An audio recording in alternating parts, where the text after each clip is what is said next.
You are working hard, yet the results you want keep slipping away. This feeling of being stuck is a modern epidemic. The ancient Stoic philosopher Marcus Aurelius offered a different path, writing, "Accept the things to which fate binds you, and love the people with fate brings you, but do so with all your heart." This is the essence of grateful detachment, a powerful practice of releasing your grip on specific outcomes while actively appreciating your present moment. This video will show you how this specific Stoic mindset can unlock doors you never even knew were there. We will explore its core principles and hear remarkable true stories of people who found new careers, deeper relationships, and unexpected freedom by applying it. By the end, you will possess a practical framework to transform your own frustrations into fuel for growth. What hidden opportunity is waiting for you just beyond your current disappointment? A fundamental shift in perspective begins with a single, sobering realization. We control far less than we think we do. The ancient Stoics called this the dichotomy of control, and it is the bedrock of grateful detachment. This is not a bleak philosophy of helplessness, but a liberating one of clarity. It asks us to make a clean and honest division between what is within our power and what is not. The Stoic teacher Epictetus put it with stark simplicity in his Enchiridion. He wrote, "Some things are within our power while others are not. Within our power are opinion, motivation, desire, aversion, and, in a word, whatever is of our own doing. Not within our power are our body, our property, our reputation, our office, and, in a word, whatever is not of our own doing." Detachment, in this light, is the opposite of apathy. It is the wise and strategic investment of your precious energy solely into the realm of your own choices, your own judgments, and your own actions. Everything else, from the weather to the moods of other people to the final outcome of your most cherished projects, belongs to the external world. It is not yours to command. Think about a job application. You have absolute control over your effort. You can research the company meticulously, tailor your resume with care, and practice for the interview until your responses are polished and genuine. This is your domain, but the moment you hit submit, your control ends. You cannot force a busy hiring manager to prioritize your application. You cannot dictate the pool of other candidates. You have no say over the company's internal budget decisions that might freeze the position. To cling desperately to the outcome of getting the job is to invest your energy in a territory where you hold no authority. It is like trying to command the tide with your bare hands. The Stoic practice is to pour your entire self into the preparation, to do your work with excellence and integrity, and then to release the result. This release is not giving up. It is making peace with the fact that the final decision was never yours to make. This is where gratitude finds its entry point. You can be genuinely thankful for the capacity to prepare, for the skills you honed, and for the opportunity itself, regardless of the external result. So, where in your own life are you spending emotional currency on a result you cannot control? Is it a conversation you want to go perfectly, a business deal you are desperate to close, or a personal goal that seems perpetually out of reach? What if your greatest tool for resilience was simply noticing what is already working? This is the profound shift that Stoic gratitude offers. It is not a passive feeling that randomly strikes you on a good day, but an active discipline, a form of justice where you acknowledge the good that exists, whether large or small. The Stoics viewed this practice as fundamental to living in accordance with nature.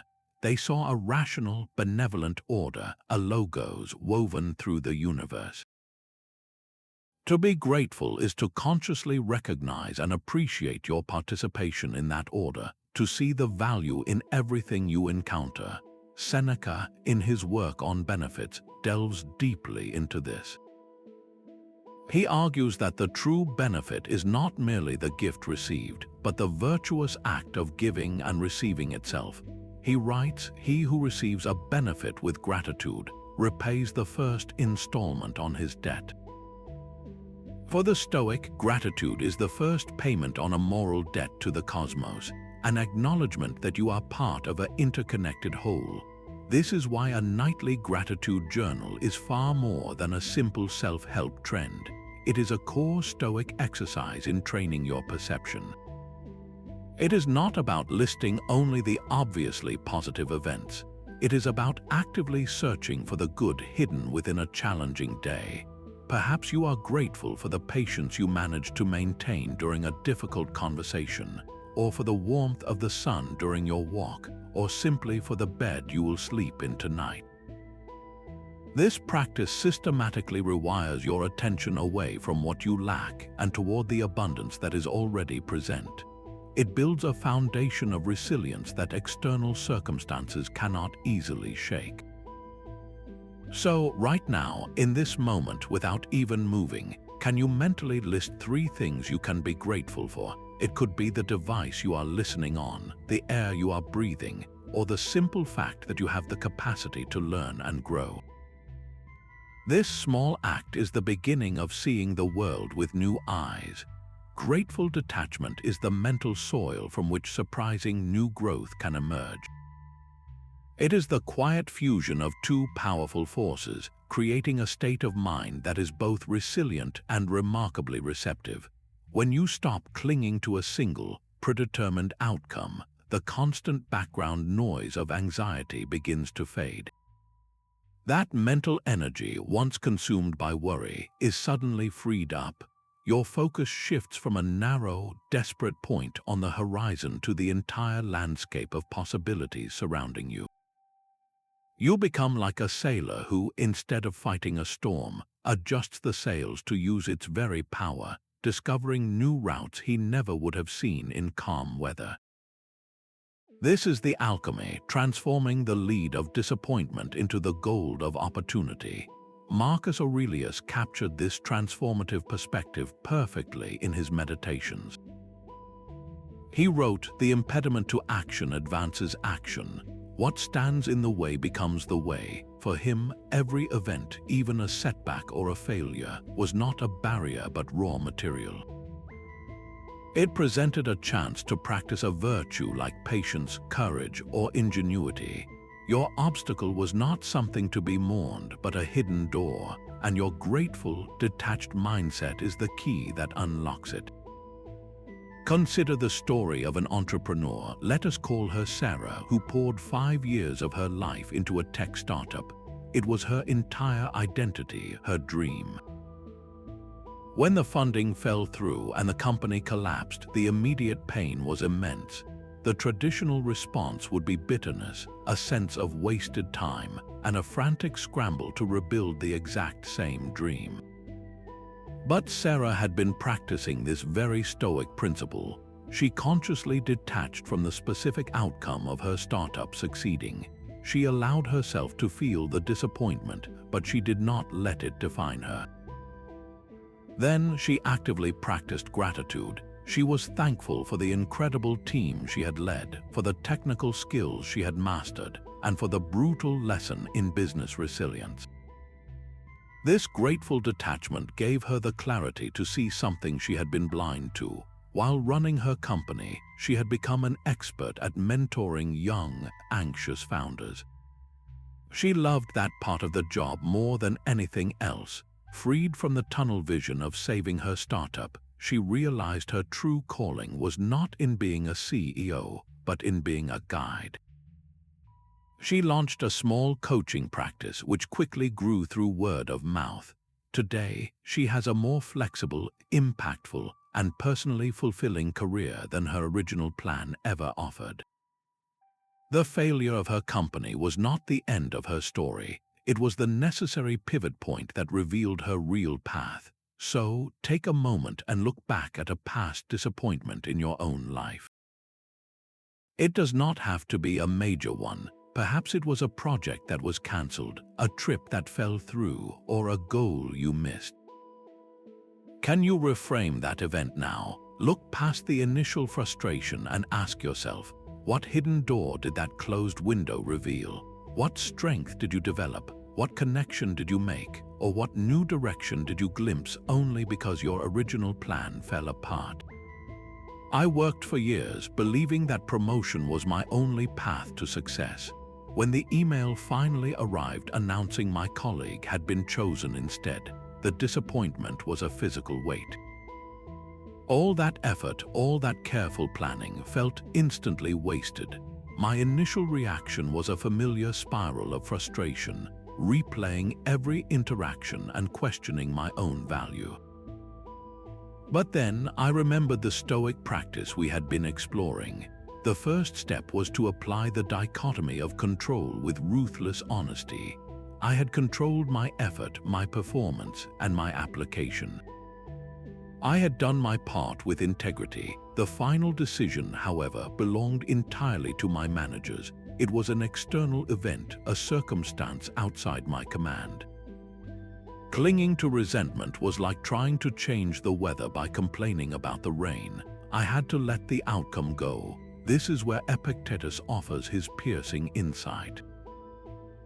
He said, "It is not things that upset us, but our judgments about those things. The missed promotion was just an event. My suffering came from my judgment that it was a catastrophe, a verdict on my worth." I began the active work of shifting that judgment. I started a deliberate practice of gratitude, focusing not on what I had lost, but on what I still possessed.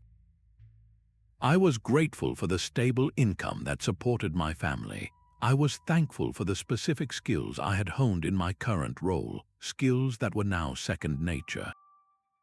I even found a strange gratitude for the rejection itself, because it forced me to reevaluate a path I was following more from habit than from genuine passion.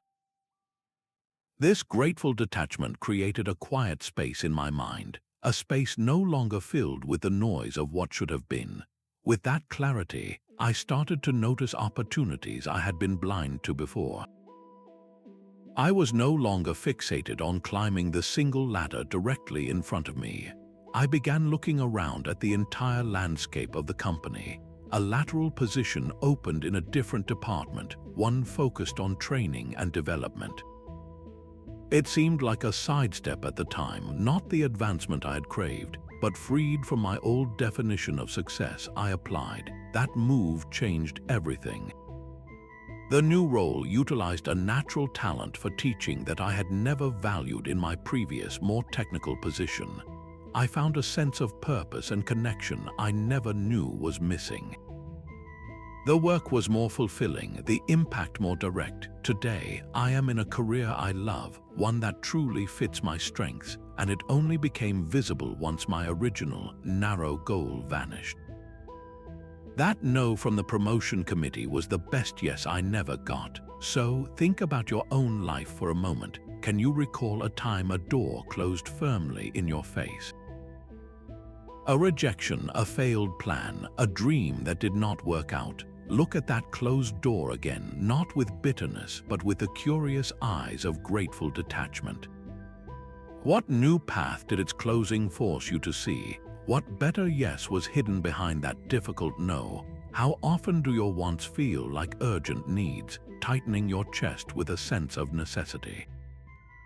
This feeling is a signal, an invitation to practice a powerful Stoic technique known as cognitive distancing.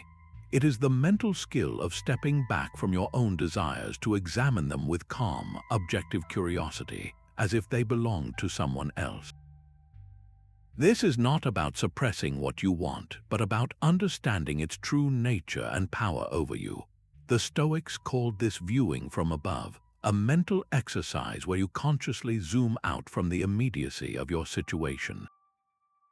You imagine yourself rising above your daily life, seeing your city, your country, and eventually the whole planet as a tiny sphere in the vastness of space. From this expanded vantage point, the intense pull of your desires begins to loosen its grip. You see them for what they often are, not matters of life and death, but simply preferences. Marcus Aurelius frequently used this perspective to ground himself.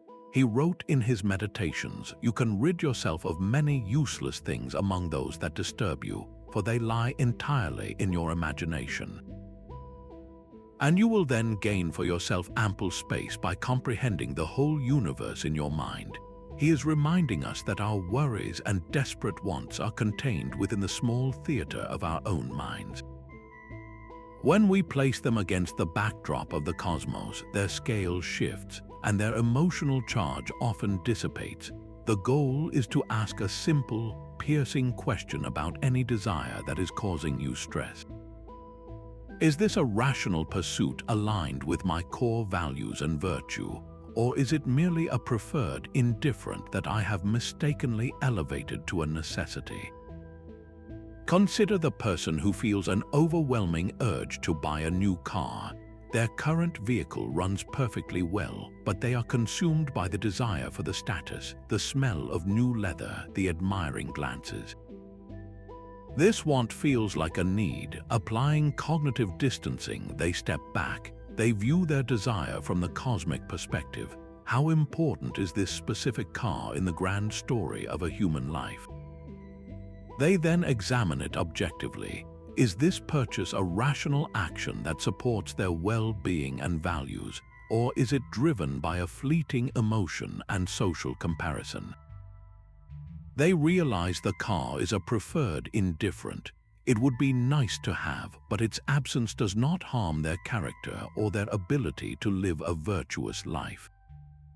This realization is profoundly freeing. The frantic pressure to secure a loan or feel inadequate vanishes, replaced by a calm choice. They can still choose to save for the car, but now it is from a place of preference, not desperate need, saving them from potential financial strain and emotional turmoil. So bring to mind one strong desire you are holding onto right now. It could be for a particular object, a specific outcome in a relationship, or a career milestone. Now try to view it from above. See it as a small event on a spinning planet in an immense universe.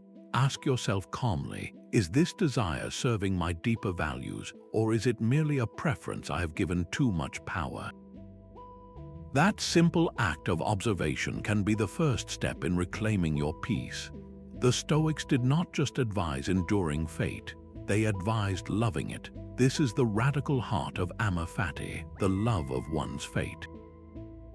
It is the ultimate expression of grateful detachment, moving beyond mere acceptance to a profound embrace of every single event in your life, especially the difficult ones.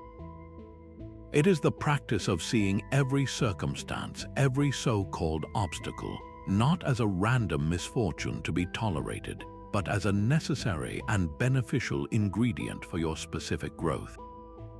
The philosopher Epictetus, a man who knew the hardship of being enslaved, gave his students a powerful framework for this. He instructed them to say to every challenging appearance, "You are but an appearance, and not at all the thing you appear to be." And then he said, "Test it by the rules you possess." The first rule being, is this something within my power or not? If it concerns something not in your power, be prepared to say that it is nothing to you. This is not dismissal, it is a deep reclassification of the event, stripping it of its power to harm your character and revealing its true nature as raw material. When you can look at a setback and genuinely see it as fuel, your entire relationship with reality transforms. Consider a person who receives a life-altering medical diagnosis, a serious illness. The immediate shock and fear are real and human. The practice of Amor Fati does not ask them to pretend it is a joyous occasion. It asks them, after the initial wave, to begin the work of loving the fate that has been presented. This means actively searching for how this difficult path is shaping them. Perhaps the illness forces a necessary slowing down, a reevaluation of priorities that their busy life had long ignored. It might deepen their relationships in unexpected ways as they learn to receive help and see the compassion in others. It could become the catalyst for discovering a resilience they never knew they possessed. The event itself remains challenging, but its meaning shifts from a purely negative catastrophe to a difficult yet essential teacher. This reframing does not happen by magic. It is a conscious choice, a discipline of the mind. So, bring to mind one difficult event from your own past. It does not have to be a monumental one. Perhaps it was a painful breakup, a period of financial struggle, or a failure that stung deeply. Now, with the gentle curiosity of Amor Fati, ask yourself this. Can you find just one way that event ultimately served you? Did it build a strength you rely on today? Did it close one door so firmly that you were forced to find a better one you would have otherwise missed? That single, honest insight is the beginning of loving your fate. The news of the relocation felt like a rug pulled from under their entire world.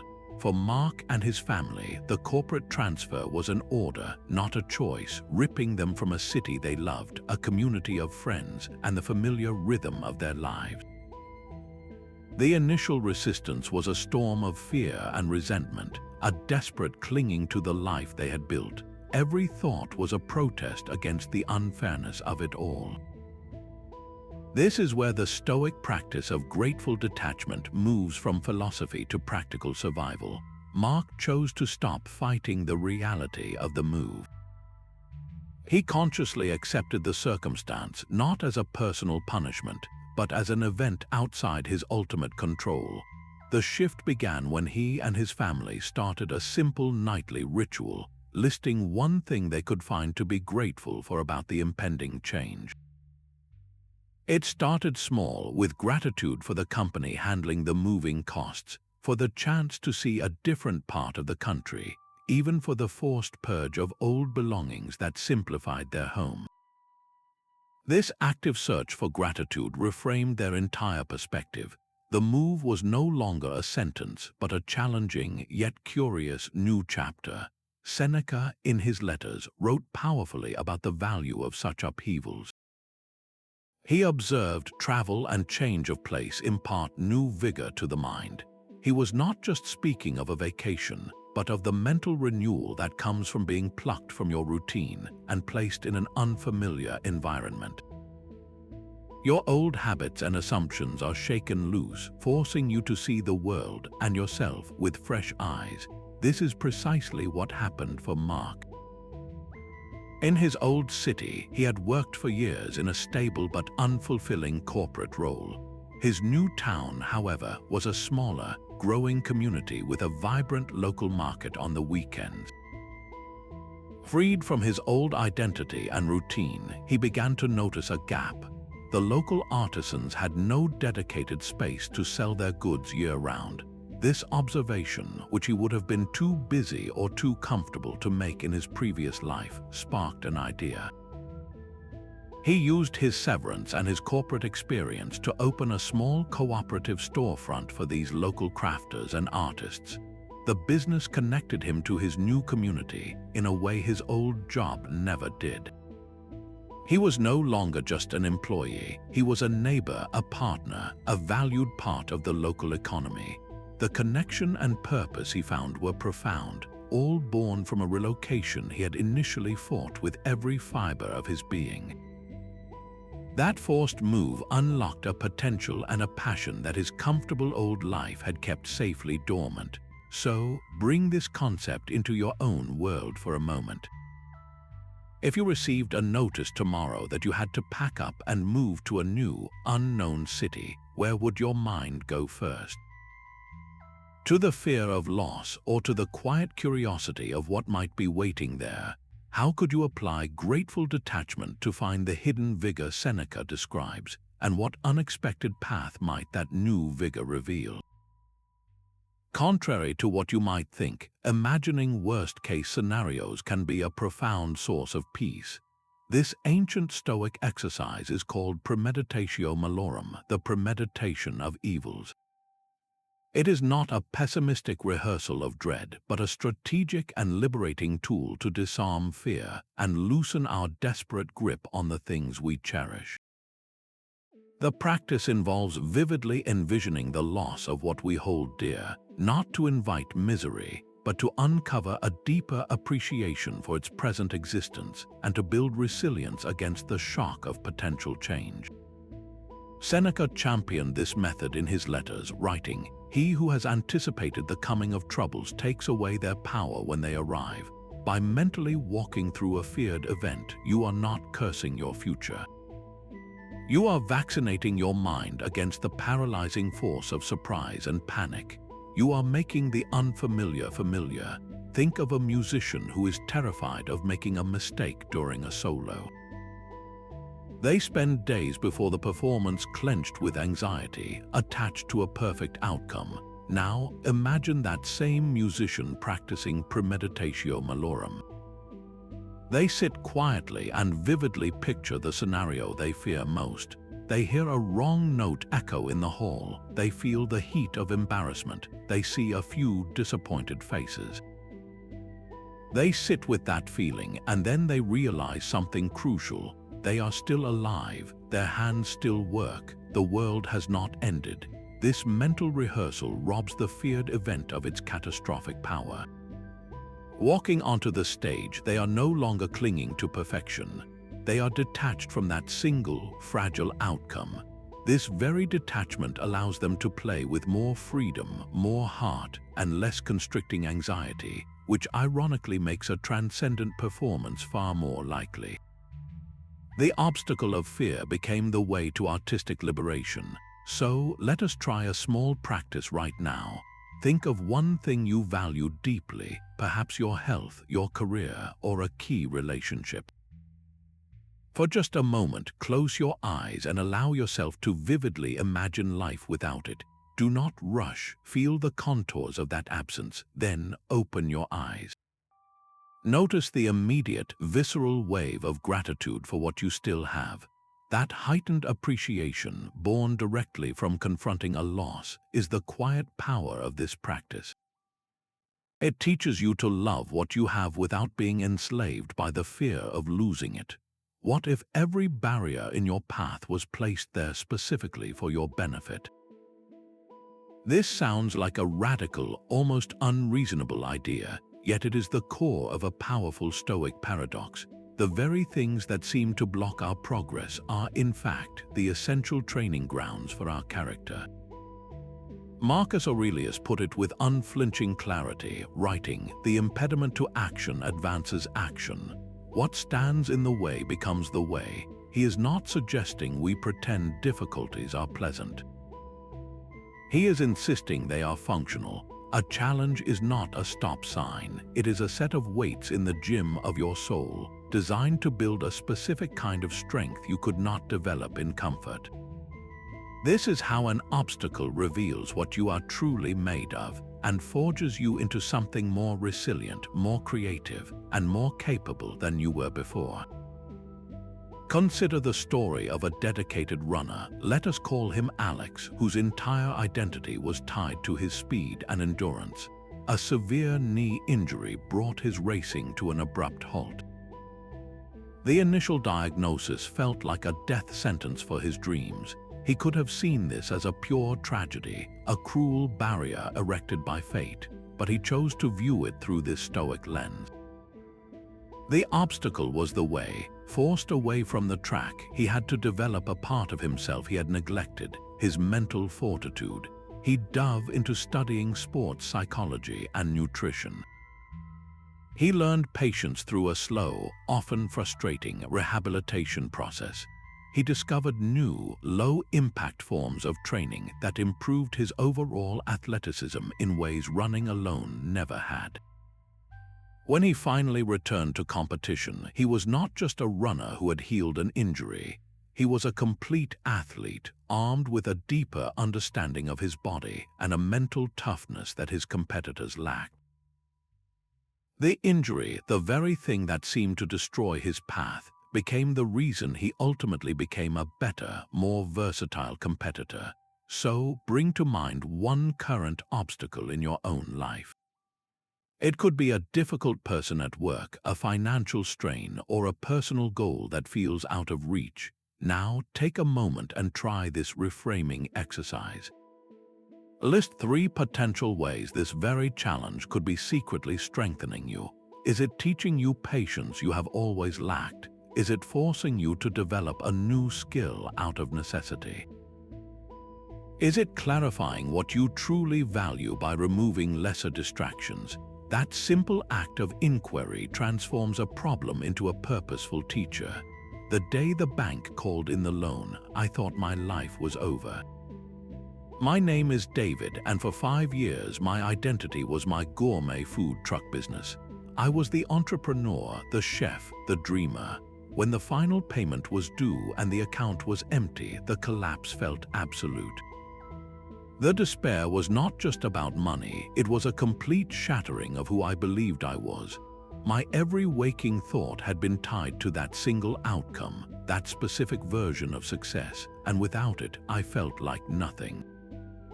This is the precise moment where Stoic philosophy shifts from an abstract idea to a lifeline. I had to consciously detach from the identity of a successful entrepreneur. It was a painful shedding, like removing a shell I had outgrown. I began by applying the dichotomy of control with brutal honesty. I could not control the economic downturn that dried up my customers, the rising cost of ingredients, or the bank's decision. But I could control my response. I could control how I chose to frame this story for myself. This is where Seneca offered a crucial perspective. He wrote, "Fortune can take away your riches, but not your virtues. She can take away the rewards of your labor, but not the labor itself. The value of the experience, the skills forged in the fire of creation, these were mine to keep forever." I started a daily practice of gratitude for what the failed business had given me, not what it had taken. I was grateful for the discipline of managing finances, even poorly. I was thankful for the thick skin I developed from dealing with difficult customers. I held deep appreciation for the intimate knowledge I now possessed about local food sourcing and supply chains. This grateful detachment from the old dream created a quiet, fertile space in my mind. Freed from the frantic energy of saving a sinking ship, I could finally hear my own intuition. I realized my original business was built on a complex, high-end concept that stressed me out and had thin margins. But the part I had always loved most was the simple act of creating one perfect, comforting dish. My famous rosemary and sea salt focaccia bread was what people actually raved about. That single, simple product was the key. With the lessons from my failure firmly in hand, I launched a new venture, a small-scale artisanal bakery supplying that one type of bread to local cafes. It was humble, focused, and deeply aligned with my core strength. The fulfillment and stability I found in this simpler model far exceeded the constant anxiety of my previous grand venture. The failure of the food truck was not the end of my story. It was the necessary curriculum that taught me exactly what I needed to know to build a sustainable and joyful life. So, if you have ever faced a failure that felt defining, I invite you to look back with gentle curiosity. What virtues did that difficult season force you to cultivate? Did it teach you the courage to start again, the patience to endure uncertainty, or the humility to accept help? Those strengths are the unshakable riches no external circumstance can ever take from you. The past is gone, the future is uncertain. Your power lies entirely in this single, fleeting moment. This is not a poetic sentiment, but a foundational principle of Stoic psychology. Anxious attachment to a future outcome is a form of mental time travel that pulls you out of the only place where your will can actually operate, the ever-unfolding present. You are borrowing trouble from a tomorrow that may never arrive, while neglecting the small, meaningful action available to you today. The Stoic teacher Epictetus offered a direct remedy for this mental displacement. He advised, do not be disturbed by thoughts of the entire course of your life. Do not dwell on all the various troubles which may possibly occur in the future, but ask yourself with regard to every present difficulty, what is there in this that is unbearable and beyond endurance? You see, it is the projected story of future failure or loss that causes the most suffering, not the tangible reality of your current circumstances. By anchoring your attention firmly in the now, you reclaim your agency. Consider a writer paralyzed by the fear that her book will not sell. Her mind is consumed by visions of negative reviews, empty bookstores, and professional embarrassment. This future tripping drains all her creative energy. The book does not get written because she is too busy mentally living in a future where it has already failed. The Stoic shift is to detach from that daunting, distant outcome. She cannot control sales figures or critical reception. Her only point of control is the blank page in front of her today. She redirects her entire focus to the present moment task, which is simply to write one good sentence, then another. She finds joy and purpose in the craft itself, in the choice of each word, in the act of creation unfolding right now. The pressure to produce a best-selling masterpiece evaporates, replaced by the manageable, virtuous action of writing with integrity in this moment. This focused presence is what removes the creative block, one sentence at a time. So let us bring this home with a simple, immediate practice. Pause for just a moment and ask yourself, what is one small, concrete action you can take right now that aligns with your deepest values? It does not have to be grand. It could be sending a single supportive message, organizing one small area of your workspace, or simply taking 5 mindful breaths. Name that one action to yourself. This is your reasoned choice operating effectively in its only true domain, the powerful and fleeting present. How much of your day is spent performing for an invisible audience? This constant, often unconscious, need for external approval is a subtle prison. The Stoics identified this craving as a primary source of anxiety, a surrender of your inner peace to the unpredictable and fickle opinions of others. When your sense of worth is tied to praise, you hand over the keys to your happiness to people who may change their minds tomorrow. Marcus Aurelius confronted this directly in his private writings, offering a stark and liberating truth. He wrote, "It takes a minute to be praised, but you will be worse off the moment you believe the flattery. And how much is that praise really worth?" He reminds us that applause is fleeting, a brief sound that vanishes into silence. A character grounded in virtue, however, is a permanent possession, a solid foundation that no shift in public opinion can erode. This is the core of the shift from seeking validation to embodying value. An artist we will call Lena spent years caught in this exact trap. She painted what she thought would win awards and please influential galleries. Her work became technically proficient but emotionally hollow, a reflection of what she believed others wanted to see. The constant anxiety about reviews and sales drained the joy from her studio. The turning point came when she consciously adopted this Stoic detachment. She stopped asking, "Will they like this?" and started asking, "Is this true to my vision? Is this work an honest expression of my skill and my perspective?" She began creating for the integrity of the process itself, for the simple, virtuous act of bringing something beautiful and genuine into the world. The result was not immediate fame. In fact, for a while, her new work confused her old audience, but it resonated with a deep, authentic part of her, and that authenticity began to shine through the canvas. A small, dedicated community of collectors slowly gathered, people who were not following trends but were moved by the unique voice in her art.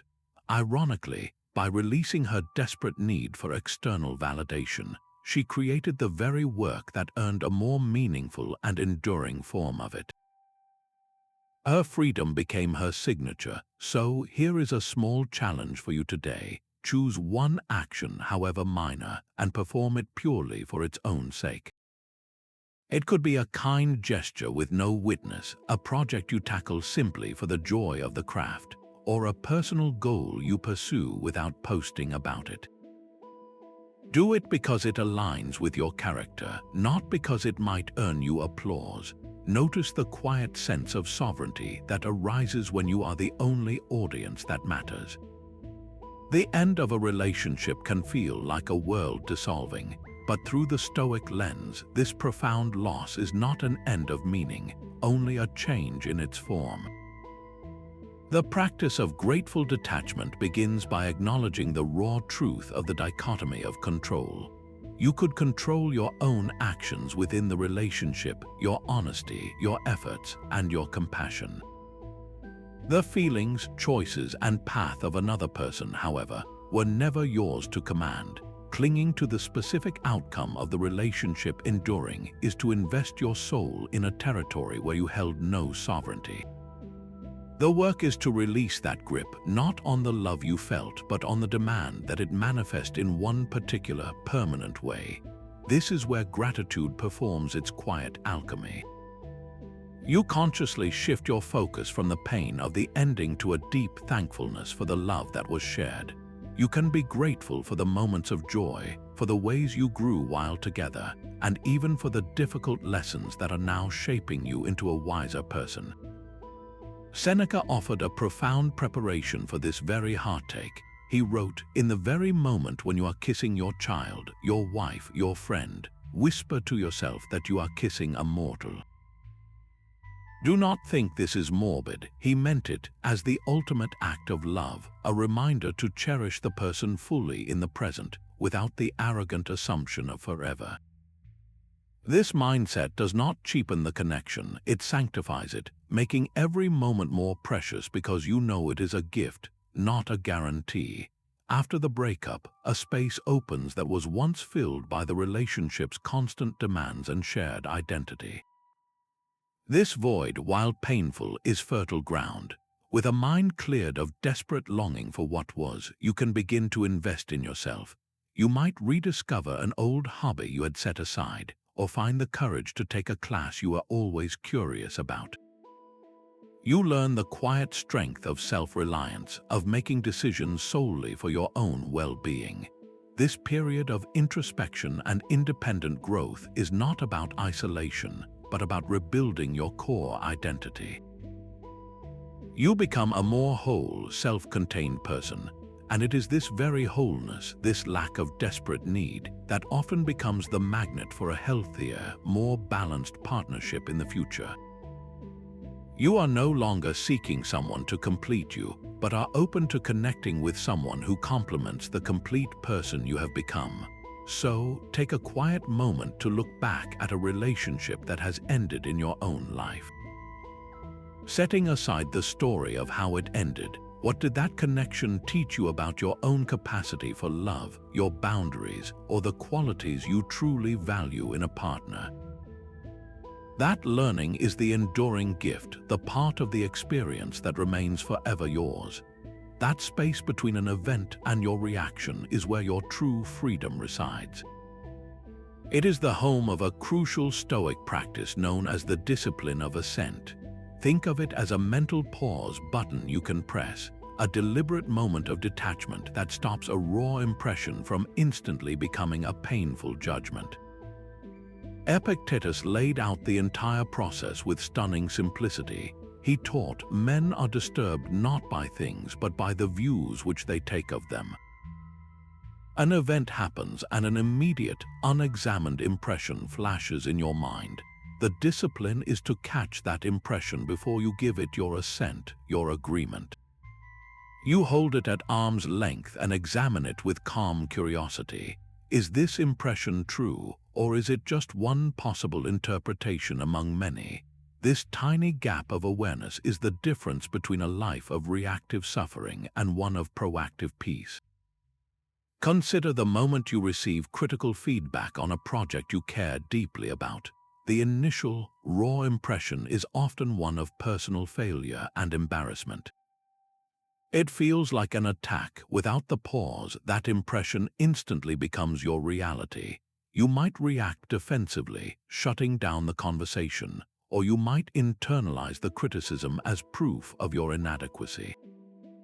Both paths lead to suffering and stagnation. Now press the mental pause button. Take one breath. In that space, you can detach from the initial sting and examine the feedback as neutral data. You can ask, is there any useful information here that can help me improve? Is this person's intention to harm me or to help the project succeed? By withholding your immediate assent to the impression of attack, you reclaim your power. You can then choose a different, more grateful interpretation. You can see the feedback as a gift, an opportunity to refine your work that you would have otherwise missed. This shift does not just feel better, it leads to tangible growth and improvement. The criticism is the same external event, but your chosen judgment about it transforms it from an obstacle into a tool. So, for the rest of today, I invite you to a small but profound experiment. With the very next minor annoyance you encounter, a spilled coffee or a traffic jam, practice creating that one-breath pause. Do not react, just breathe and observe the initial impression without agreeing with it. In that quiet space, ask yourself if you can find a more grateful or at least a more neutral way to see the event. That single breath is your training ground for a lifetime of freedom. The magic of Stoic gratitude often hides in plain sight. We tend to reserve our deepest appreciation for life's grand milestones and rare windfalls, but this creates a fragile foundation for happiness, one entirely dependent on extraordinary events. The Stoics instead trained themselves to find wonder and immense value in the utterly ordinary, the things so common we barely notice them. This practice systematically dismantles our attachment to the spectacular and builds a resilient, ever-present contentment that is immune to the whims of fortune. Marcus Aurelius himself routinely performed this mental exercise, directing his gaze to the most basic elements of life. In his meditations, he reflected on the simple process of baking bread, observing how the crust cracks in certain ways, and yet we still find it good to eat. He saw the ripe fruit ready to burst, the smooth motion of a mechanical device, and the humble loyalty of a dog. He was not just listing items, he was actively tracing these common things back to their causes, appreciating the intricate, natural order that produced them. This is not a passive glance, but an active, penetrating look that reveals the extraordinary within the ordinary. When you practice this, your daily routine transforms from a series of chores into a rich tapestry of small wonders. Consider a person who feels stuck in a monotonous office job. Each day blurs into the next with the same commute, the same computer screen, the same coffee mug. They decide to apply this Stoic lens, choosing to find profound value in the commonplace. They start with their morning coffee, no longer gulping it down mindlessly, but truly noticing the warmth of the mug in their hands, the rich aroma, the way this simple ritual provides a moment of quiet focus before the day begins. They extend this appreciation to the reliable hum of their computer, a tool that connects them to a world of information, and even to the repetitive task of organizing files, seeing it as an exercise in creating order from chaos. This shift does not make them complacent. Paradoxically, by finding deep satisfaction in the components of their routine, they become more perceptive and open. Their mind, no longer yearning for a dramatic escape, is calm and alert. They start noticing small, unexpected opportunities they were too stressed or discontent to see before. A casual conversation with a colleague in the break room reveals a shared interest that leads to a rewarding side project. They notice an inefficiency in a daily process and propose a simple solution that earns them recognition. The opportunities were always there, woven into the fabric of their ordinary day, but they became visible only when a foundation of grateful contentment cleared their vision. So here is a small task for you today. Choose one utterly ordinary object or daily ritual you usually take for granted. It could be the feel of water in the shower, the reliability of your chair, or the taste of your next meal. For just 1 minute, give it your full, mindful attention. Appreciate its utility, its history, its simple existence. What small, overlooked detail might this minute of gratitude reveal to you? The numbers on the screen were a gut punch, a final, undeniable verdict of failure. The business account was empty, and the debt felt like a physical chain. Every waking moment was consumed by a low hum of fear, a constant calculation of what was owed and the shrinking options for paying it. His identity, so tightly wrapped in being a provider and a successful entrepreneur, was crumbling. This is the storm where Stoicism becomes an anchor. He began the difficult work of detaching his sense of worth from his net worth. He repeated the words of Musonius Rufus to himself, that poverty is no disgrace and wealth is no proof of excellence. The philosopher argued that virtue, not money, is the measure of a good life. This was not a platitude but a lifeline. It meant his value as a person remained intact, even if his financial portfolio was in ruins. He started a deliberate practice of gratitude for the assets no bank could repossess. He was thankful for his health, which allowed him to think and work. He cherished the unwavering support of his partner, whose belief in him did not falter with their credit score. He felt a deep appreciation for the hard-won knowledge from his business failure itself, lessons more valuable than the money he had lost. This shift in perspective was like opening a window in a stuffy room. Freed from the shame of his financial state, he could see with new eyes. He and his family embraced a frugal creativity they never knew they possessed. They discovered the deep satisfaction of cooking meals from scratch, of repairing things instead of replacing them.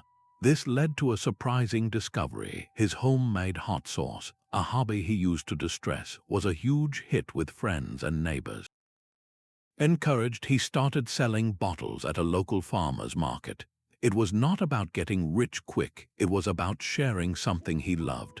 The small side hustle did more than generate a little cash. It connected him to his community in a way his isolated, high-pressure business never had. He found more meaning in those Saturday morning conversations than in any corporate deal he had ever closed. The financial crisis forced a simplicity that revealed a richer, more connected life. So take a quiet moment and look at your own life, away from your bank statements. What are your non-material riches? List the relationships that sustain you, the knowledge you carry, the health you enjoy, and the simple joys that cost nothing. These are the treasures no market crash can ever take from you. Everything you have and everyone you love is on loan from the universe. This is not a morbid thought, but a profound Stoic truth that liberates you from the weight of permanence. The practice of remembering impermanence, what they called the view from above, is not about nihilism or despair. It is the very thing that makes our temporary moments shimmer with meaning and urgency. When you deeply internalize that nothing lasts, your grip on status, possessions, and even relationships naturally lightens, making room for a more grateful and engaged present. Marcus Aurelius constantly returned to this theme, using it as a tool for grounding himself in what truly mattered. He wrote in his Meditations, "Time is like a river made up of the events which happen, and its current is strong. No sooner does a thing appear than it is swept away, and another comes in its place and will be swept away too. he is not lamenting this flow, but observing its undeniable nature. To fight this current is to suffer, to accept it is to find peace, to appreciate it is to live fully. Consider the story of a man named Robert, who received a serious but non-fatal health diagnosis. It was not a death sentence, but it was a stark and undeniable reminder of his own mortality. For weeks after the initial shock, he lived with a new and piercing clarity. He realized how much of his life was spent postponing joy, deferring conversations, and avoiding risks out of a silent assumption that there would always be more time. The illusion of permanence had made him cautious, even stingy, with his own life. Embracing the truth of impermanence changed everything. He started saying yes to opportunities he had previously feared. He enrolled in the woodworking class he had talked about for a decade. He began having the honest, vulnerable conversations with his family that he had always put off for a more convenient moment. He was not acting recklessly, but with a profound intention fueled by gratitude for the simple fact of being alive. His health scare became the catalyst for a life that was richer, more authentic, and more connected. The obstacle of fear became the way to courageous living, so bring this truth into your own day. If you truly embraced in your bones that nothing lasts forever, what one thing would you do differently before the sun sets today? Would you finally send that message, start that project, or simply sit and truly listen to someone you love without distraction? That single, intentional action is how you begin to love the fleeting, beautiful loan of your life. How would your key relationships change if you released your expectations of how others should act? This question strikes at the heart of the social dimension of grateful detachment. We so often enter our relationships, whether with partners, friends, or family, carrying a heavy suitcase of unspoken demands. We want them to be different, to act in specific ways that align with our personal script for happiness. The Stoics remind us that this is a profound and painful error, a confusion of our own domain with someone else's. You have absolute authority over your own judgments, your reactions, and the kindness you choose to offer. The thoughts, feelings, and life choices of another person, however, are firmly outside your command. When you detach from the need to control these external elements, you are not abandoning the relationship. You are purifying it, stripping away the layer of manipulation and allowing a genuine connection to remain. You can offer advice from a place of love, not from a place of needing that advice to be followed. You can set boundaries to protect your own peace without demanding that the other person change to suit you. This is the foundation of a relationship built on mutual respect, not on coercion. Epictetus offers a remarkably practical exercise for maintaining this peace when dealing with difficult people. He advises that when you are about to meet someone, especially someone who irritates you, to prepare your mind by saying to yourself, "I am going to meet a person who has certain faults." This is not to judge them, but to accept the reality of their character beforehand. By doing this, you disarm your own surprise and frustration when their familiar behavior appears. You can then meet them with a calm, detached compassion, seeing their actions as a reflection of their own inner state, not as a personal attack on you. Your peace becomes a choice, not a reaction. Consider the story of a father who had always envisioned his son taking over the family engineering firm. It was a specific, cherished outcome he had held for decades. He pushed his son toward math and science, offering constant advice that felt more like pressure. The relationship grew strained, filled with silent resentment. The father began practicing this very form of detachment. He consciously released his grip on the outcome of his son's career path. He shifted his focus to simply being a supportive presence, offering love without strings attached. He expressed gratitude for his son's unique qualities, his creativity, and his different perspective on the world.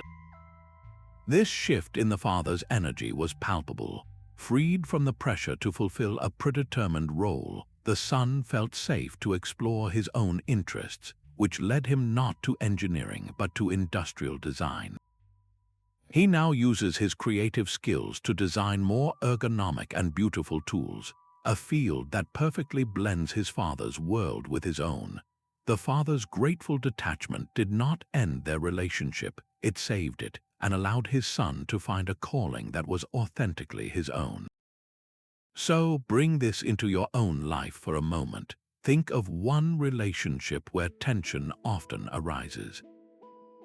Is that tension rooted in a specific expectation you are holding about how that person should behave or what they should choose?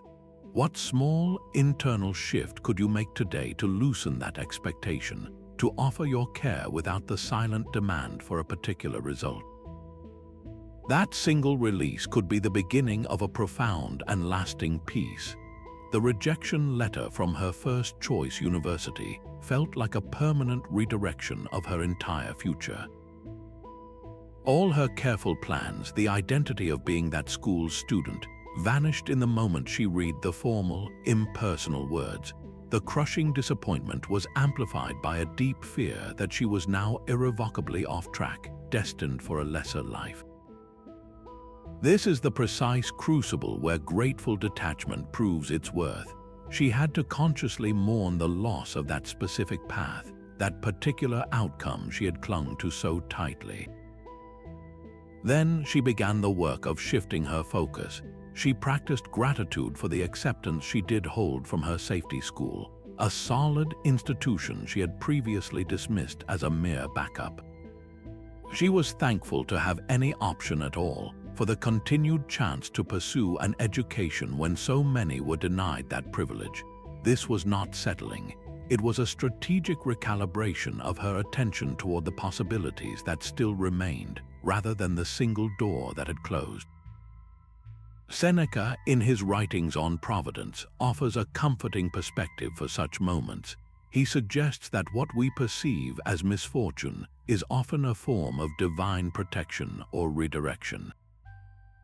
He wrote, "God does not make a spoiled pet of a good man. He tests him, hardens him, and fits him for his own service. Sometimes the universe denies our specific request because it has a sturdier, more fitting assignment in mind, one we are not yet wise enough to request for ourselves." Her second choice school, precisely because it was not the hyper-competitive environment she had originally sought, offered a different kind of richness. The pressure to perform was lower, which gave her the mental space to explore subjects outside her major without the constant fear of falling behind. This intellectual freedom led her to an elective in ethical philosophy, a course that would have been impossible to fit into the rigid curriculum of her first choice university. The professor for that class became an invaluable mentor, seeing a potential in her she had never recognized in herself. He encouraged her to pursue a combined degree, blending her technical skills with a focus on social impact.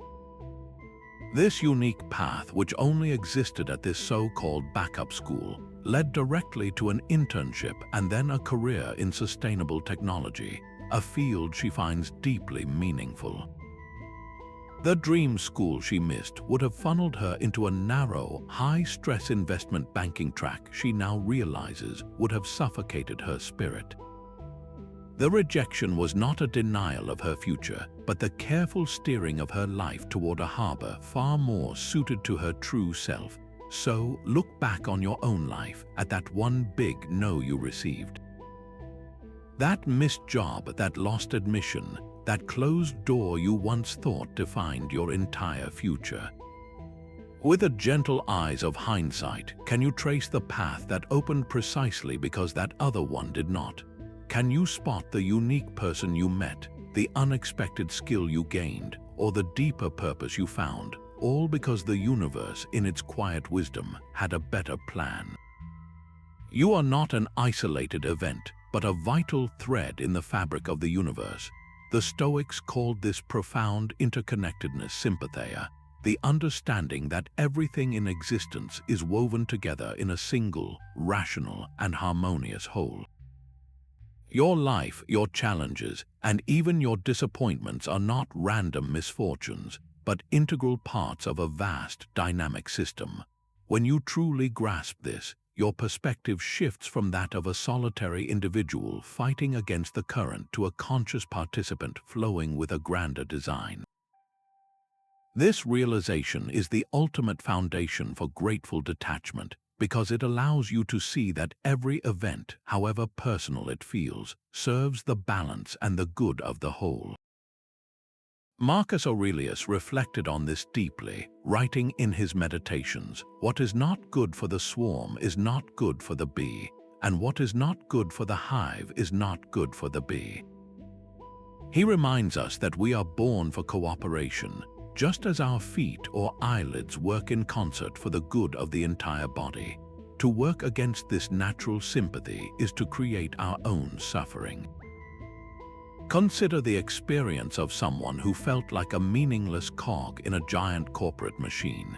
Each day was a repetitive grind, and he felt his individual contributions were invisible and worthless. He decided to apply this Stoic lens of Sympatheia. He began to practice gratitude for his small, specific role, seeing it as an essential stitch in a much larger tapestry. He was thankful that his data entry, however monotonous, provided accurate information that allowed his colleagues in other departments to do their jobs effectively. This shift from seeing himself as an isolated part to a vital connection changed everything. With this new, grateful perspective, he started noticing things he was blind to before. He saw a minor inefficiency in how reports were filed, a tiny knot in the thread of the workflow that caused delays for multiple teams. Because he felt connected to the health of the whole organization, he was motivated to propose a simple, elegant solution. His suggestion was implemented, saving the company time and resources and earning him unexpected recognition. His grateful awareness of his interconnection did not just improve his mood, it made him a more valuable and perceptive participant in the entire system. So take a quiet moment to contemplate your own place in this vast web. How are your actions today, however small they seem, interconnected with the wider world? That email you send, the kindness you offer a stranger, the responsible choice you make with a resource, each is a thread you are weaving into the whole. What pattern is your gratitude helping to create? What stories do you tell yourself about who you are that might be limiting you? We often construct a fixed self-image, a character in our own life story that feels permanent and unchangeable. I am not a public speaker, I am not good with numbers, I am just a shy person. The Stoics would ask us to examine these statements not as unshakable truths, but as judgments we have assented to over time, impressions we can choose to detach from and rewrite. Our identity is not a carved statue, but more like flowing water, capable of adapting its course and shaping new paths. The Roman emperor and philosopher Marcus Aurelius frequently reminded himself of this capacity for renewal. He wrote in his Meditations, "You have power over your mind, not outside events. Realize this, and you will find strength. This strength includes the power to redefine the very narratives you hold about yourself." When you stop clinging to a limiting self-concept, you free up immense energy previously spent on maintaining that story, energy that can be directed toward growth. Consider the story of a woman we will call Anna, who had carried the label of being shy since childhood. This identity felt like a core part of her, and it dictated her choices for years, leading her to avoid any situation that involved speaking up or being the center of attention. At work, this meant she never volunteered for presentations, silently watching as colleagues with less expertise took the spotlight. The turning point came when she recognized this shyness not as her immutable nature, but as a story she was telling herself, a judgment she could challenge. She consciously detached from the label. She did not try to become an extrovert overnight, but she simply stopped defining herself by that single word. When an opportunity arose to present a project she was deeply passionate about, the old story screamed in protest. But with her new, detached perspective, she saw the request not as a threat to her identity, but as a simple task she could prepare for. She focused on what she could control, her thorough preparation and her genuine knowledge of the subject. The presentation was not flawless, but it was effective, and it showcased a depth of insight her managers had never seen. That single act, born from detaching from a fixed self-image, changed her career trajectory, leading to a leadership role that valued her thoughtful communication. So I invite you to try a small but powerful experiment. Identify one self-limiting label you hold. Perhaps it is "I am not creative," or "I am not a leader," or "I am bad with technology." For just 1 week, consciously decide to drop that story. Do not argue with it, just gently set it aside and observe what actions you take, what opportunities you consider when you are no longer defined by that single, limiting idea. What new part of yourself might you discover when that old label is no longer holding you back? The doctor's words landed with the quiet finality of a door locking. "A chronic, progressive condition," he said. Her mind instantly leaped ahead, painting a terrifying picture of a life defined by limitation, a future stripped of the active, independent identity she had always known. The fear was a cold tide, washing away the familiar shoreline of her normal. In that moment of profound loss, the Stoic practice of accepting what you cannot control was the only raft strong enough to hold her. She had to consciously detach from her attachment to her old health, from the specific, able-bodied future she had assumed was hers by right. This was not giving up. It was the courageous first step of facing reality as it was, not as she wished it to be. The Stoic teacher Epictetus, who lived with a lame leg himself, offered a razor-sharp distinction that became her anchor. He wrote, "Lameness is an impediment to the leg, but not to the will." Her body's new limitations were real, but they did not have to become limitations of her character, her purpose, or her capacity to find joy. Her will, her power to choose her response, remained entirely her own. This shift in perspective was the pivot point. She began a disciplined practice of gratitude, not for the illness, but for the resources surrounding it. She felt deep thankfulness for the modern medicine that could manage her symptoms, for the friends who offered rides and companionship without judgment, and most of all, for the astonishing adaptability of the human spirit she was now being forced to discover within herself. She redirected her energy from mourning what she could no longer do to a fierce curiosity about what she still could. Freed from the exhausting fight against her new reality, she noticed a glaring gap. Online information for people with her condition was clinical and cold, devoid of the human experience. She realized her real struggle had been one of isolation, not just of symptoms. This clarity sparked a new purpose. She started a simple blog, a raw and honest account of navigating life with a chronic illness. She wrote not as a victim, but as a fellow traveler, sharing practical tips and, more importantly, the small, hard-won victories of the spirit. Her blog became a beacon for thousands, creating the very community she had needed. The diagnosis that seemed to shrink her world ultimately expanded her impact in ways her healthy self could never have conceived. Her physical vulnerability became the source of her greatest strength, her connection to others. So, take a quiet moment and ask yourself this challenging but essential question. If your own physical capabilities were significantly changed tomorrow, where would you look to find a renewed sense of meaning? What inner quality, currently untested, might you discover is your true source of strength? There is a powerful Stoic exercise that works like a psychological vaccine against the fear of loss. It is called voluntary discomfort, the deliberate choice to embrace small, manageable hardships in your daily life. This is not about self-punishment or asceticism for its own sake. It is a practical training ground where you prove to yourself, through direct experience, that your happiness and peace do not depend on perfect external conditions. By occasionally choosing to step away from comfort and luxury, you build a resilient gratitude for them when they are present, and you disarm the terror of their potential absence. The Stoic teacher Musonius Rufus was a strong advocate for this. He argued that practicing poverty by occasionally living simply and with less was essential.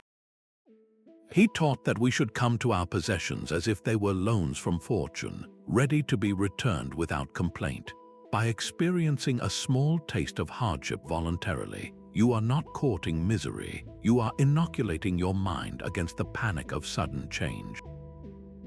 You are building a foundational confidence that you can handle difficulty, which makes you far less vulnerable to the whims of fate. Consider the story of a man who decided to start taking cold showers every morning. The initial shock was brutal, a daily battle with his own instinct for comfort, but he persisted. He was not doing it to toughen his body, but to train his mind. He was practicing the act of choosing discomfort, of observing the urge to escape and consciously deciding to stay. This small daily victory built a subtle but profound mental resilience. Months later, when a major crisis hit at work, a project imploding with impossible deadlines, he noticed a remarkable difference. While his colleagues were consumed by panic, their thinking clouded by stress, he found a strange, steady calm. His mind had been conditioned by those cold showers. It knew how to acknowledge intense discomfort without being ruled by it. This detachment allowed him to see the problem with clarity, to break it down into manageable steps, and to lead his team through the chaos with a level head. The obstacle of the cold water had become the way to professional poise. So, here is a challenge for you this week. Choose one small, voluntary discomfort to practice. It does not have to be extreme. It could be walking to the store instead of driving for a short trip, fasting from social media for 24 hours, or even just eating a simple meal of plain foods. The goal is not the hardship itself, but the quiet realization that follows, the deep and grateful appreciation for the comforts you usually take for granted, and the unshakable knowledge that your peace is stronger than your circumstances. Your greatest teachers might be the people you like the least. This is one of the most advanced and transformative practices of grateful detachment, finding genuine appreciation for the critics, rivals, and difficult personalities who challenge you. The Stoics saw these individuals not as enemies, but as divinely appointed trainers for the soul. They are the sparring partners who test your principles under pressure, revealing the cracks in your composure and the soft spots in your character that you would never discover in a life of total comfort. Marcus Aurelius devoted significant thought to this in his private meditations, creating a powerful mental exercise for dealing with those who irritated him. He would systematically list the benefits he derived from them, writing, "When you wake up in the morning, tell yourself, the people I deal with today will be meddling, ungrateful, arrogant, dishonest, jealous, and surly. They are like this because they cannot tell good from evil, but I have seen the beauty of good and the ugliness of evil, and have recognized that the wrongdoer has a nature related to my own." He saw them as necessary foils, providing him with constant opportunities to practice patience, tolerance, and forgiveness. Their actions created the essential friction that polished his own virtue to a higher shine. Consider the story of a sculptor, let us call him Leo, who was plagued by a notoriously harsh art critic. This critic seemed to take personal delight in dismantling Leo's work in public reviews, calling it derivative and technically unsound. The initial sting of each critique was paralyzing, filling Leo with resentment and a desire to retaliate. He clung to the outcome of universal praise and saw this critic as the sole obstacle to his recognition. Then he began applying this Stoic lens. He consciously detached from his need for the critic's approval and instead chose to be grateful for his existence. He started to see the scathing reviews not as personal attacks, but as a brutal, uncompromising training regimen. He began to mine the criticism for any useful data, any technical point he could not honestly dismiss. This grateful detachment gave him the emotional space to objectively analyze his own work. He realized the critic was right about his weak understanding of certain anatomical forms. Fueled not by bitterness but by a newfound determination to master his craft, Leo dedicated himself to a year of intense study, filling sketchbooks with rigorous anatomical drawings. When he returned to his studio, his work had transformed. It possessed a power and precision it had always lacked. The very next piece he exhibited won a major award with the same critic in a stunning turnaround, praising its masterful technique and profound depth. The obstacle of that difficult person became the direct cause of his artistic breakthrough. So take a quiet moment now and bring to mind one difficult person in your own life, past or present. Instead of focusing on the frustration they cause, ask yourself this single question: what specific strength did I have to develop precisely because of them? Did they teach you the patience to listen, the courage to set a boundary, or the humility to admit you were wrong? Mentally, just for a moment, thank them for that lesson. The alarm clock was no longer a call to action, but a trigger for dread. Each morning, a deep exhaustion had already settled into his bones before he even moved. The ambitious young professional, let us call him Ben, was now a hollowed-out version of himself, mechanically performing tasks for a corporation that consumed his days and haunted his nights. He was cynical about his work, resentful of his colleagues, and felt utterly trapped on a hamster wheel of performance metrics and endless meetings. His identity had been so completely absorbed by his job title that without its frantic pace, he felt like he was nobody. The relentless pressure had pushed him into a state of severe burnout, where the very thought of opening his laptop sparked a wave of nausea. He was running on empty, and the finish line kept moving further away. In this state of crisis, he stumbled upon the writings of Seneca, and one passage struck him with the force of a physical blow. Seneca wrote, "It is not that we have a short time to live, but that we waste a lot of it." Life is long enough, and a sufficiently generous amount has been given to us for the highest achievements if it were all well invested. Ben realized with terrifying clarity that he was not investing his life. He was burning it as fuel for a machine that gave nothing of real value in return. His busyness was a frantic distraction from a profound lack of purpose. This was the catalyst for a radical application of grateful detachment. He began the difficult work of detaching his sense of self-worth from the corporate ladder. He consciously stopped seeing a promotion as the ultimate validation of his existence. Instead, he started a disciplined practice of gratitude for the parts of his life he had completely neglected. He was grateful for his physical health, which was still intact despite the chronic stress. He felt a deep appreciation for his patient wife, whose presence he had taken for granted for years.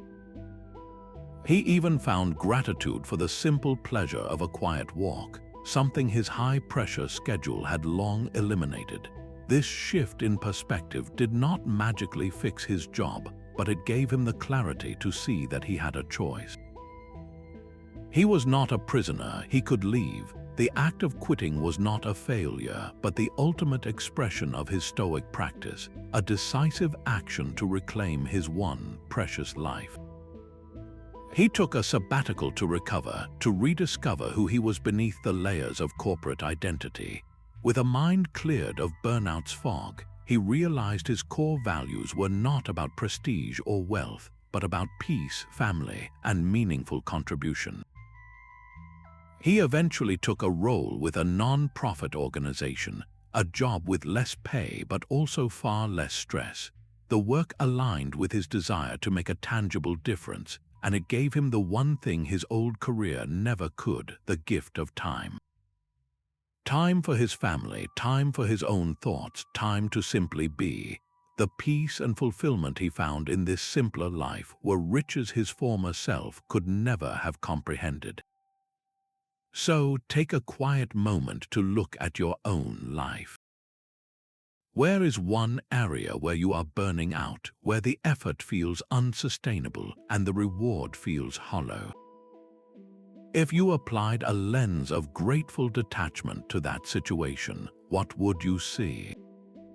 What small part of your health, your relationships, or your simple peace are you sacrificing? And what might a more aligned path look like if you had the courage to consider it?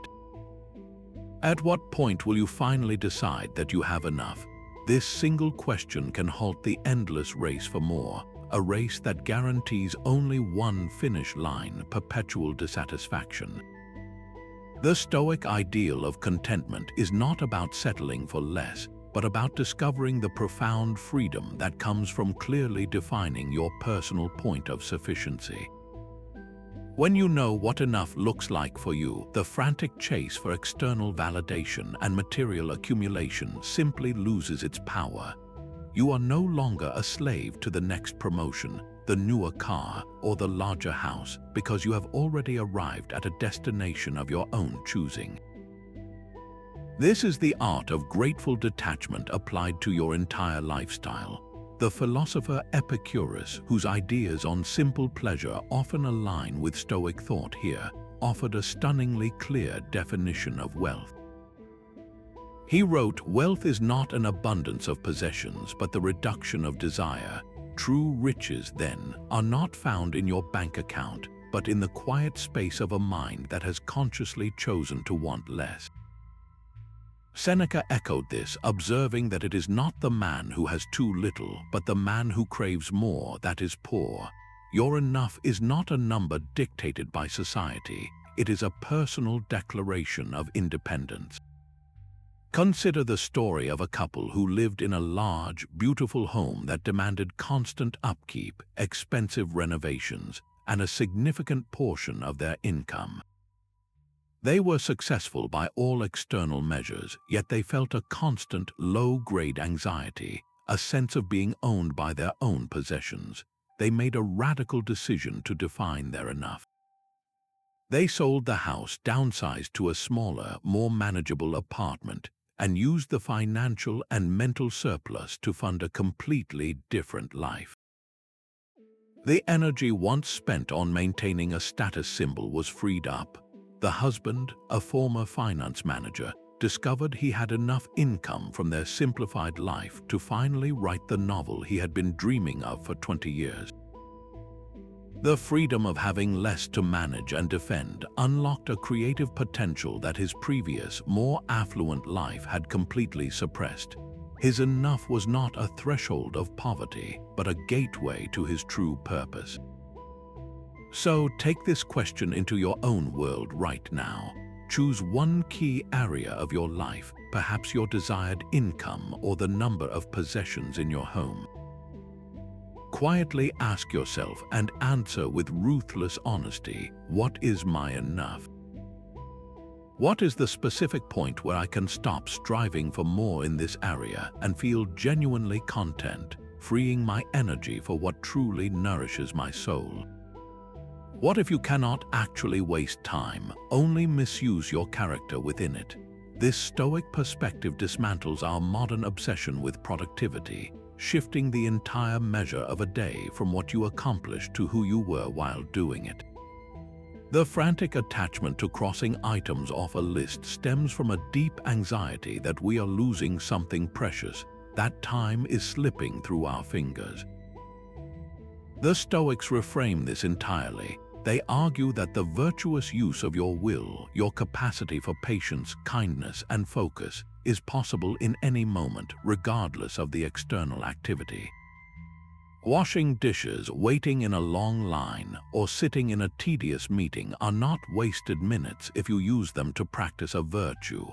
That patience you cultivate in traffic is not separate from your spiritual progress. It is the very substance of it. Seneca, in his piercing work on the shortness of life, confronts this anxiety head-on. He writes, "It is not that we have a short time to live, but that we waste a lot of it." Life is long enough, and a sufficiently generous amount has been given to us for the highest achievements if it were all well invested. For Seneca, a well-invested life is not a list of completed projects. It is a life where your inner character, your reasoned choice, is fully engaged and expressed in every single situation you encounter. Consider the story of a man named James, a project manager who lived by his to-do list. His self-worth was tied directly to the number of tasks he completed by 5 p.m. If the list was long and he finished it, he felt successful. If interruptions arose and items remained, he felt like a failure, carrying a low hum of stress and inadequacy into his evening. His attachment to this specific, productive outcome was making him impatient with his family and irritable with his colleagues. He decided to experiment with this Stoic view. He stopped measuring his day by tasks completed and began measuring it by moments of presence and virtue. His new goal was not to finish 10 reports, but to be fully focused and thorough while working on each one. His aim was not to rush through dinner, but to be genuinely patient and listen attentively to his children. This shift was profound.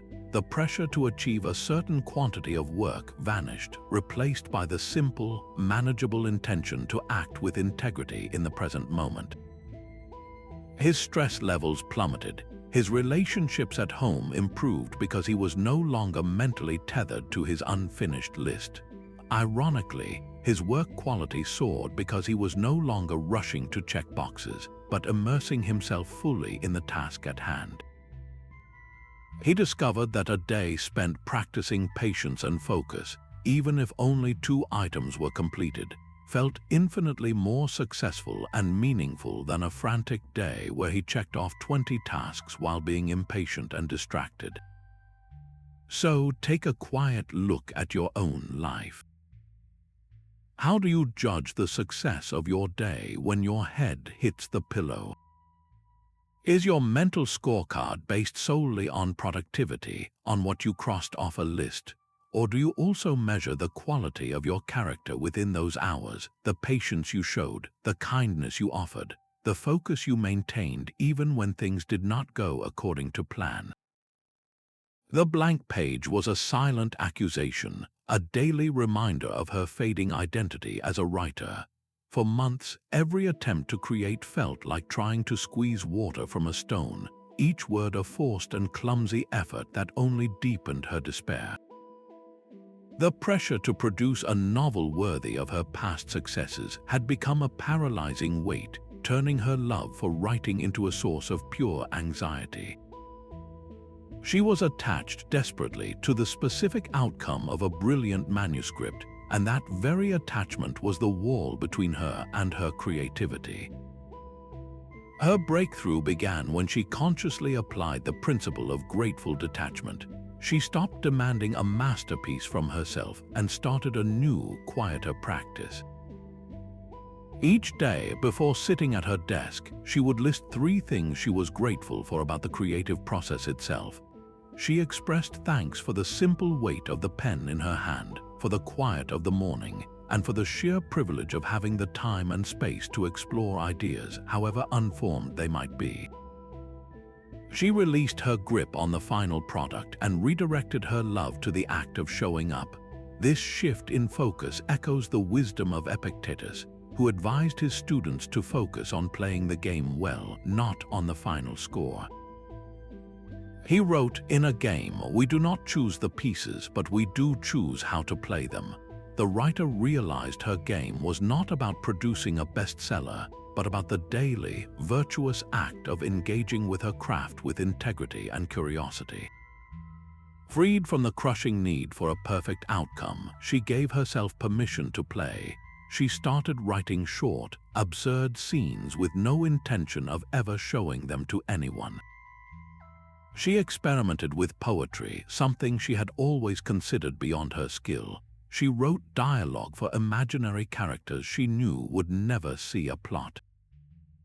This playful experimentation, born from a place of gratitude for the process itself, felt like stretching a muscle that had long atrophied.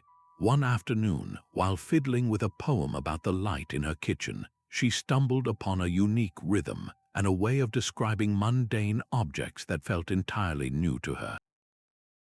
This accidental discovery, a byproduct of her pressure-free play, became the foundation for her next book, a work praised for its fresh and authentic voice. The creative block was not broken by force but dissolved by the gentle power of grateful detachment. So, if you are feeling stuck in your own creative work, I invite you to a simple experiment. Set a timer for just 10 minutes. Approach your instrument, your canvas, or your keyboard with one rule: there must be zero expectation of a finished product. The goal is not to create something good, but to simply enjoy the sensory experience of the materials, the sounds, the colors, the feel of the keys. What small, unexpected discovery might you make when the pressure to produce is finally gone? We have journeyed through many facets of this ancient philosophy, from the dichotomy of control to the love of fate. Now, let us distill these principles into a simple, daily ritual you can begin today. This is not about adding more tasks to your to-do list, but about weaving a new mindset into the very fabric of your day. The framework has 3 parts, each designed to reinforce the others. Start your morning with a brief meditation on the dichotomy of control. Before the day's demands rush in, sit quietly for just a few minutes and ask yourself, what is truly within my power today? Your focus, your efforts, your judgments, your reactions, acknowledge these as your domain. Then, consciously release everything else, the traffic, your boss's mood, the final outcomes of your projects, into the hands of fortune. This morning calibration sets a tone of empowered focus, not frantic control. Then, in the midst of your day, institute a midday pause for cognitive distancing. When a strong desire or a surge of frustration arises, press that mental pause button. Step back and observe the impulse as if it were a curious object. Ask it, are you a rational pursuit aligned with my values, or merely a preference I have mistaken for a need? This tiny moment of detachment prevents you from being swept away by emotional currents, keeping your inner citadel calm. Finally, end your day with an evening reflection on gratitude and Amor Fati. As you review the events of the day, large and small, ask not just what you are thankful for, but how even the day's difficulties served you. How did that obstacle become the way? This practice actively rewires your perception to see value and purpose in every experience. Together, these 3 moments create a consistent mental environment, a fertile ground where the seeds of unexpected opportunity can sprout. When you are not desperately clinging to a single outcome, your mind is calm and your vision is clear. You become more likely to notice the open window you were previously too fixated on the closed door to see. The core Stoic promise is not a life without challenge, but a tranquil mind as its reward. So, here is a challenge for you. Do not feel you must master all 3 steps at once. Choose just one part of this synthesized practice to commit to for the next 7 days. Will you begin your mornings with the dichotomy of control, pause for cognitive distancing at midday, or end your evenings with grateful Amor Fati? That single, consistent action is how you begin to build the unshakable foundation of a life lived with grateful detachment. Grateful detachment is a quiet form of power, a deliberate choice to engage with life on its own terms. It is the opposite of giving up. It is showing up with your full effort while holding the results with an open hand. Throughout our journey, we have seen this principle in action, from the entrepreneur who found her true calling in coaching after her startup failed, to the artist who discovered her authentic voice only when she stopped craving applause. The core takeaway is this profound shift from trying to control the uncontrollable to investing your energy solely in your own judgments, your own efforts, and your own capacity for virtue. This is what creates the mental space for serendipity to enter. When you are no longer fixated on a single, narrow path, your awareness expands, and you begin to notice the hidden doors that were there all along. The universe operates on a scale of change and interconnection far grander than our personal plans. Marcus Aurelius offered a final, grounding reflection on this truth. He wrote, "The universe is transformation. Our life is what our thoughts make it. Your life is not defined by the external events that happen to you, but by the inner judgments you form about them." When you choose to see obstacles as training and endings as new beginnings, you are not just coping with reality, you are collaborating with it. The unlikely opportunities emerge not in spite of your challenges, but because of them. They appear when you stop forcing a river to flow uphill and instead learn to navigate its current with skill and gratitude. Now, this is where your story begins. We have shared many accounts, but your own experience is the most important one. I invite you to become part of this community of practice. In the comments below, share one small way you have experimented with grateful detachment, or one unexpected opportunity that appeared only after a door closed. Your story could be the very spark that helps someone else see the hidden path in their own life. Your journey toward a life of empowered possibility starts with a single, conscious thought, right here,